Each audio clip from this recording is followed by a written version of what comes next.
اس کی آنکھوں سے، اس کے کان سے اور اس کے ناک سے پانی نکلنے لگا، اور وہ اتنا بدبودار پانی تھا کہ کوئی قریب بھی نہ بیٹھ سکے، اتنا پریشان۔ اچھا لشکر میں ڈاکٹر بھی تھے، ڈاکٹر بلائے گئے، طبیب آئے، بڑے بڑے علاج کیے، کوئی فرق نہ پڑے، 2-3 دن نکل گئے، تکلیف ختم ہی نہ ہو۔ تو ایک جو ڈاکٹر تھا، جو سب سے بڑا ڈاکٹر تھا، اس نے کہا دیکھیں یہ معاملہ جو ہے نا، مجھے آپ کی بیماری کا نہیں لگ رہا، یہ کوئی آسمانی معاملہ ہے، آپ کسی عالم سے پوچھئے۔ تو انہوں نے اپنے لشکر میں جو سب سے بڑے عالم تھے ان کو بلایا کہ آپ چیک کریں معاملہ کیا ہے۔ تو انہوں نے کہا یہ بتاؤ کہ تم نے کوئی غلط خیال تو نہیں کیا اس شہر کے بارے میں، یہاں کے رہنے والوں کے بارے میں؟ اس نے کہا ہاں میں نے تو پلان کیا تھا کہ کعبہ گرا دوں گا، یہاں کے مردوں کو قتل کر دوں گا، عورتوں اور بچوں کو قیدی بنا لوں گا۔ تو ان عالم دین نے کہا کہ نہیں، تم نے غلط کیا، تمہیں نہیں پتا کہ یہ کعبہ کیا ہے، اس کا مالک وہ خالق ہے، وہ مالک ہے کہ اگر اس کے بارے میں، کعبے کے بارے میں نیگیٹو سوچو گے تو برباد ہو جاؤ گے، فوراً توبہ کر لو ورنہ تم خود ہی برباد ہو جاؤ گے۔ کہا اچھا ایسی بات ہے۔ تبا نے توبہ کر لی، جیسے ہی توبہ کی تو اس کا سارا درد ختم ہو گیا، وہ فریش ہو گیا، اس کی طبیعت ٹھیک ہو گئی۔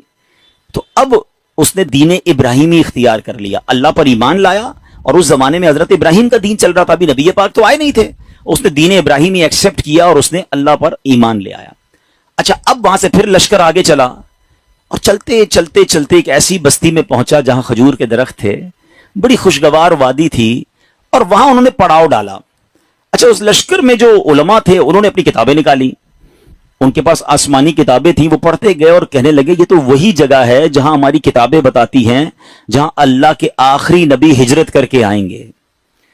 یعنی اس کا مطلب وہ ڈھونڈتے ڈھونڈتے آج کے مدینے میں پہنچ گئے تھے، جس کو آج ہم مدینہ کہتے ہیں نا، یہ وہاں پہنچ گئے تھے۔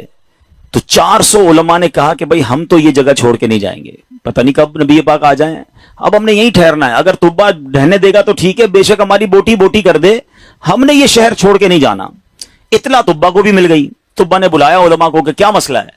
تو کہا دیکھیں حضرت ہم نے اپنی کتابوں میں پڑھا ہے، ہمارا حساب کتاب بتاتا ہے کہ اللہ کے آخری نبی اسی بستی میں آئیں گے، ہم اس بستی کو چھوڑ کے نہیں جائیں گے، ہم ان کے خادم بن کر رہیں گے، ان کے امتی بنیں گے، ان پر ایمان لائیں گے۔ اچھا طبا بھی 2-4 دن پہلے ہی یا کچھ دنوں پہلے ہی مکے کی تعظیم سمجھ چکا تھا، اللہ پر ایمان لا چکا تھا، تو اس نے کہا اچھا ایسی بات ہے تو میں بھی رک جاتا ہوں۔ اس نے کیا کیا، 400 علماء کے لیے 400 گھر بنائے، ان 400 علماء کی شادیاں کروائیں، ان کو خوب مال و دولت بھی دیا۔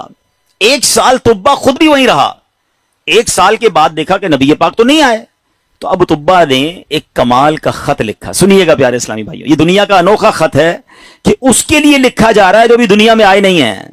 اور کس عشق والی زبان میں طبا بادشاہ نے وہ خط لکھا، اس نے لکھا کہ اس اللہ کے نام سے شروع جو عالمین کا رب ہے، میں جناب رسول اللہ صلی اللہ علیہ وسلم کی بارگاہ میں طبا اول حمیری سلام پیش کرتا ہوں، اور میں آقا علیہ الصلوۃ والسلام کی بارگاہ میں عرض کرتا ہوں کہ حضور اگر میں نے آپ کا زمانہ پا لیا تو میں آپ کی خدمت کروں گا، آپ پر ایمان لاؤں گا، آپ کی سنت پر عمل کروں گا، جو آپ کتاب لے کر آئیں گے میں اس پر بھی عمل کروں گا، اور حضور اگر میں پھر بھی آپ کا زمانہ نہ پا سکوں تو مجھے اپنی غلامی میں قبول فرمائیے، اور قیامت کے دن میری شفاعت فرمائیے گا، مجھے بھول نہ جائیے گا۔ بڑا کمال کا عشق والا اس نے خط لکھا، اس خط کو اس نے سیل کیا گولڈن اسٹیمپ لگا کے۔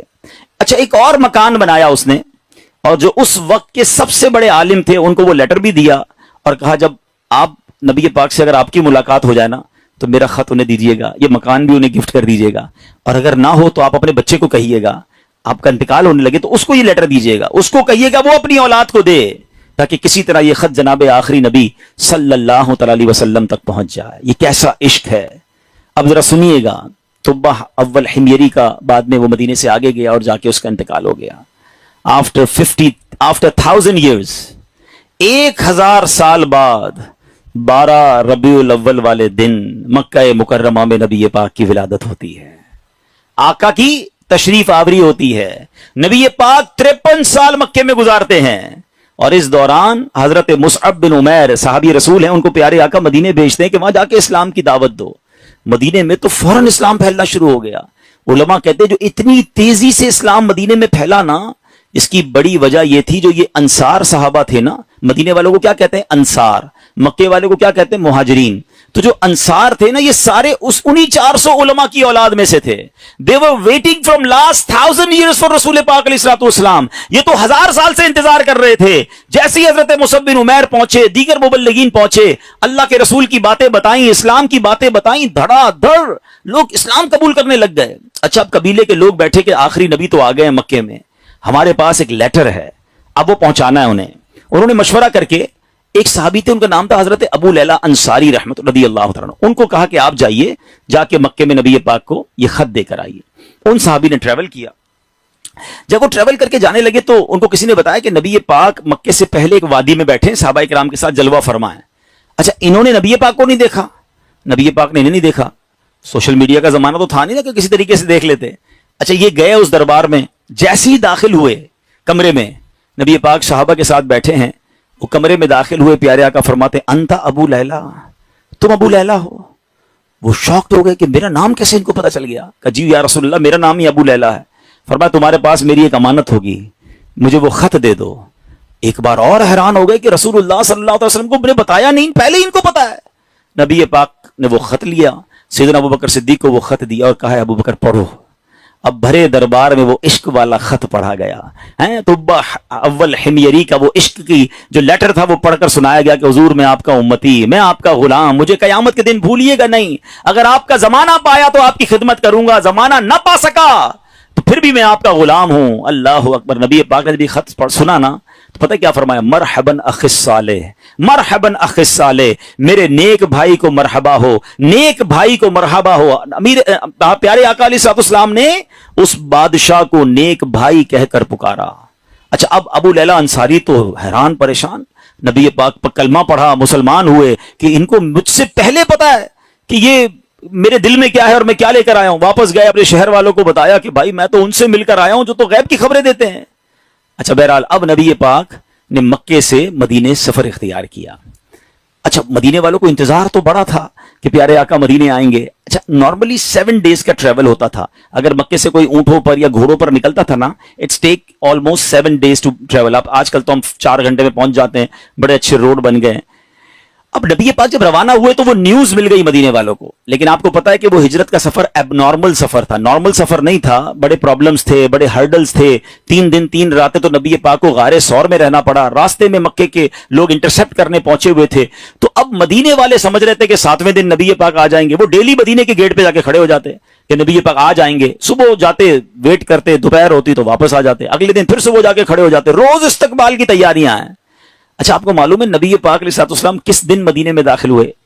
کافی دن لگے, مگر سرور کائنات صلی اللہ تعالی علیہ وسلم جس دن مدینہ منورہ میں صحابہ کے جھرمٹ میں داخل ہوئے نا, وہ دن 12 ربیع الاول کا دن تھا. ہاں وہ دن بھی برتھ ڈے آف رسول پاک علیہ الصلوۃ والسلام تھا. سبحان اللہ, اللہ کی شان دیکھیں کہ ربیع الاول کا 12 ربیع الاول کا جو جلوس ہے, کچھ لوگوں کو کنفیوژن ہوتی ہے. اللہ اکبر. میرے آقا جو مدینے میں داخل ہوئے تو صحابہ بھی ہیں اور خود پیارے آقا بھی ہیں, بلکہ ایک صحابی کہتے ہیں حضور بغیر پرچم کے کیسے داخل ہوں گے؟ آپ جا رہے ہیں تو شان و شوکت کے ساتھ داخل ہونا ہے. اپنا امامہ اتارا, تلوار پہ لگایا, اسے پرچم بنایا, اور جب مدینے میں داخل ہوئے تو ہر طرف سے صدائیں ہیں مرحبا یا رسول اللہ. بچیاں تیار ہو کر آئی ہیں, بچے تیار ہو کر آئے ہیں. عرب کے لوگوں کا دستور تھا جب کوئی بڑا ایونٹ ہوتا تھا وہ اپنا مخصوص لباس پہنتے تھے, اپنی تلواریں لگاتے تھے. بلکہ اب بھی اگر آپ دیکھیں ان کے تہواروں میں ان کے لباس الگ ہوتے ہیں. وہ سب اپنے اس لیول کے لباس پہن کر کھڑے تھے کیونکہ آج ان کے لیے عید کا دن تھا. اور سبحان اللہ اس وقت بنو نجار کی بچیوں نے سرور کائنات صلی اللہ تعالی علیہ وسلم کا جو استقبال کیا, جس نغمے کو گنگنا کر, جس نعت کو پڑھ کر انہوں نے استقبال کیا. آج بھی مکے مدینے چلے جائیں, کیسٹ کی دکانوں پر جائیں, بلکہ دنیا کے کسی کونے میں جائیں, یہ نعت عربی ہوں, عجمی ہوں, افریقن ہوں یا امریکن ہوں, سرکار کی یہ نعت دنیا بھر میں پڑھی جاتی ہے. اور وہ ان بچیوں نے یہ نعت پڑھی تھی جو آج سیرت کی کتابوں میں بھی لکھی ہیں. اور انہوں نے استقبال کیسے کیا تھا, وہ الفاظ کیا تھے؟ وہ الفاظ تھے